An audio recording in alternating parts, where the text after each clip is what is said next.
I love jogging on the Suzhou Creek and then the neighborhood and Zhongjiang Park. It's incredible. It's actually a runner's paradise. The Shanghai Women's Half Marathon will be held on International Women's Day at the Race Kit Collection on Friday. Malta's consul was among the runners preparing to take part in the event.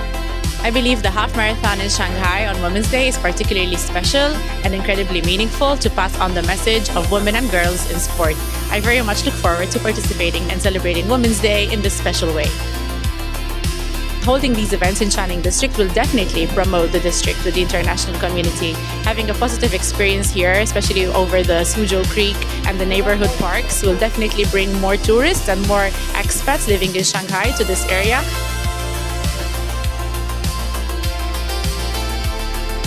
Living here is very easy and very convenient. There's a lot of cultural offers, opportunities, different restaurants of any cuisine, and life here is really good. I'm very happy to be here as the Consul General of Malta.